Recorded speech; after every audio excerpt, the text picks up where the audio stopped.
Welcome class. Today we will study from the geography lesson number 2, interior of the earth.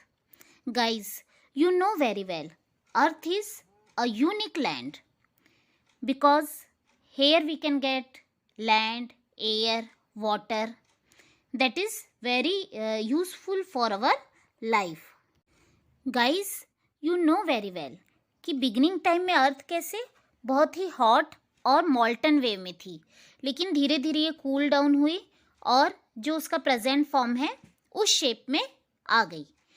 During cooling process जो denser material था like iron, nickel gathered in the centre, okay, और जो lighter ones थे, lighter materials थे, वो सब कहाँ outer में आ गए.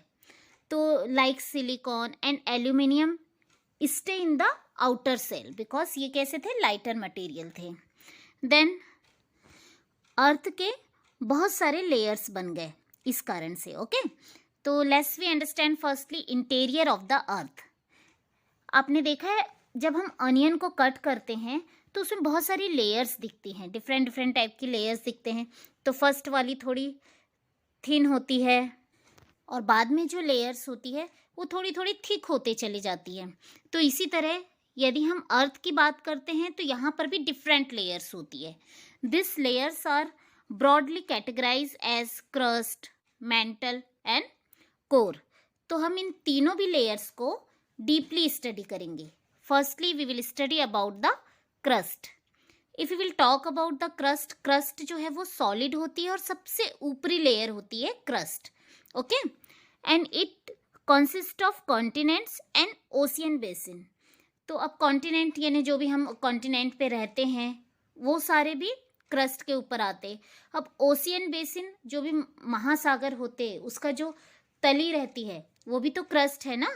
हाँ, कॉन्टिनेंट में जो है क्रस्ट का जो थिकनेस है वो ज़्यादा होता है, बट ओशियन बेसिन में वो थिकनेस कम हो जाता है, ओके गाइस. यदि हम कॉन्टिनेंट के थिकनेस की बात करेंगे, कॉन्टिनेंट में जो क्रस्ट का थिकनेस की बात करेंगे तो वो अबाउट 35 किलोमीटर होता है, जबकि ओशियन फ्लोर पर जो थिकनेस होता है वो अप्रॉक्सीमेटली 5 किलोमीटर होता है ना. क्योंकि ओशियन फ्लोर क्रस्ट जो होता है ओशियन फ्लोर में थोड़ा सा डीपली होता है, तभी तो उसमें वाटर जो है वो जमा रहता है ना, क्योंकि वो डीप में रहता है. और कॉन्टिनेंट में वहाँ पर सब क्या रहता है, रॉक्स रहती हैं, सैंड रहती है, तो इस तरीके से उसका थिकनेस जो है वो बढ़ते जाता है. बट ओशियन फ्लोर में थिकनेस कम होता है क्योंकि वहाँ तो वाटर भरा हुआ होता है, ओके गाइस.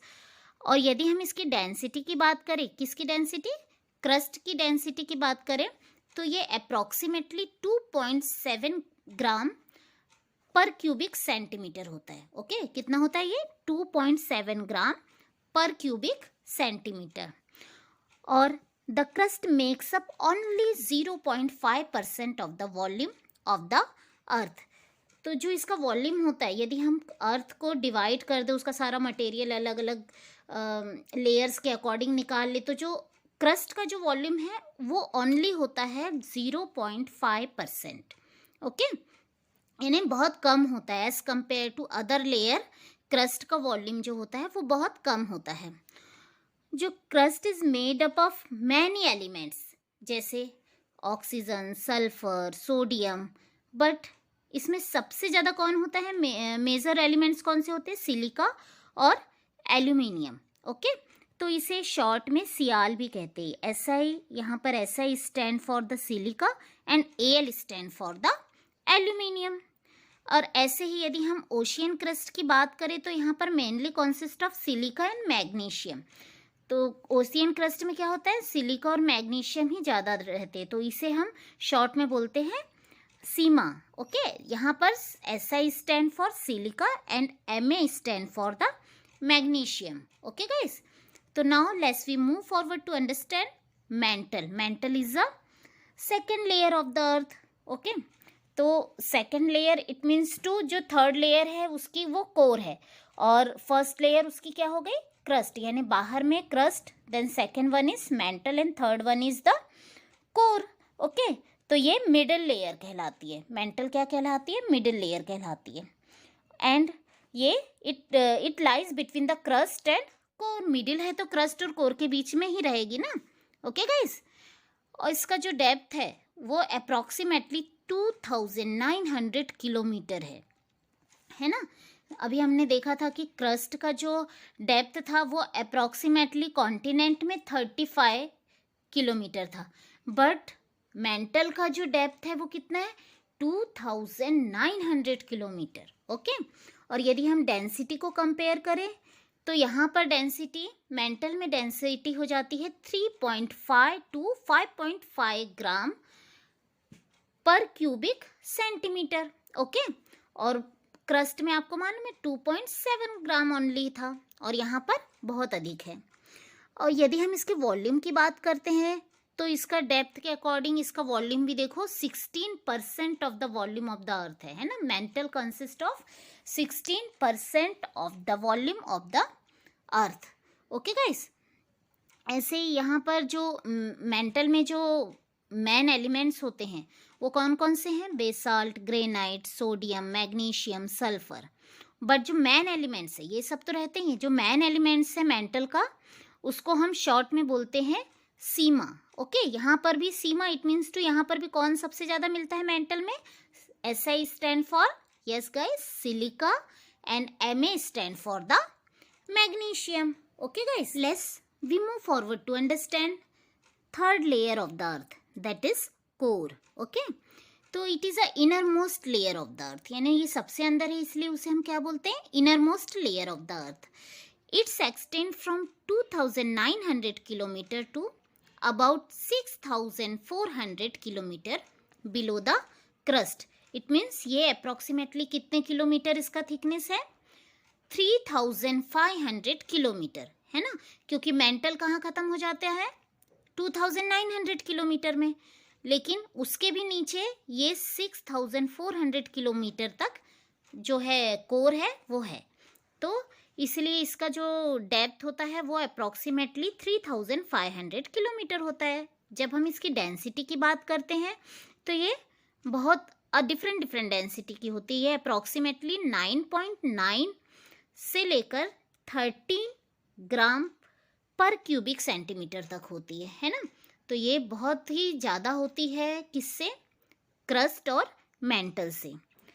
और यदि हम इसके वॉल्यूम की बात करें तो अप्रॉक्सीमेटली 83% ऑफ वॉल्यूम जो होता है वो कोर का होता है ना। सबसे ज़्यादा वॉल्यूम किसका होता है, कोर का होता है। और इसका जो रेडियस की बात करें तो ये वही 3500 किलोमीटर होती है ना। It is mainly made up of निकल एंड आयरन। ओके, कौन किससे बना होता है, निकल and iron. It is also known as NiFe, NiFe. Okay, here Ni stand for the nickel and Fe stand for the ferrous, और उसे हम आयरन भी कह सकते हैं।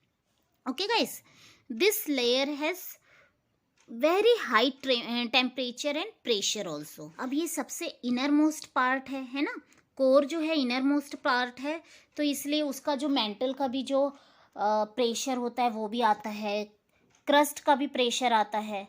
तो यहाँ पर प्रेशर हाई रहता है, टेम्परेचर भी हाई रहता है। ओके, तो इस तरीके से हमने यहाँ पर तीनों लेयर को अंडरस्टैंड किया। Now let's we move to forward to understand usefulness of the different layer of the earth. तो फर्स्ट बेनिफिट ऑफ दिस कि ये अर्थ का जो क्रस्ट होता है उसके बिना हम अपने होम को इमेजिन ही नहीं कर सकते, है ना। यहाँ पर क्रस्ट के ऊपर कॉन्टिनेंट्स भी है, आइसलैंड भी है, फॉरेस्ट भी है, एनिमल्स भी है। ओके, तो that's why it is very important. Again next benefit is जो लेयर्स होती है इनसे सेस्मिक वेव्स निकलती है, यानी कि जो भूकंप की जो ध्वनियाँ होती है ना, उस तरह की तरंगे बोलेंगे हम उसको, वो निकलती है, जो बहुत हेल्पफुल होती है इंटीरियर ऑफ द अर्थ को स्टडी करने के लिए। ओके गाइस, इसका जो नेक्स्ट बेनिफिट है कि इसमें मैग्मा जनरेट होता है। अर्थ के जो इनर कोर में जो है वो मैग्मा जनरेट होता है, और ये जब बाहर आता है, सरफेस पर आता है, तो ये थोड़ा ठंडा होता है और बहुत सारी वैरायटी ऑफ रॉक्स ये प्रोवाइड करता है, जैसे igneous rock, sedimentary rocks, metamorphic rocks, है ना। तो ये सारे रॉक्स के बारे में हम नेक्स्ट वीडियो में पढ़ेंगे। And one thing again very important, in addition the earth interior is rich in the variety of minerals also that are very useful in our day to day life. So these minerals are very useful in our daily life. So like this we had completed this part interior of the earth. यहाँ पर हमने complete किया है crust, mantle and core और उसके benefits, है ना. ये जो सारे तीनों लेयर्स हैं इनके बेनिफिट्स हमने यहाँ पर कंप्लीट किए हैं. नेक्स्ट वीडियो में हम रॉक्स एंड मिनरल्स ये अच्छे डीपली स्टडी करेंगे. Okay guys.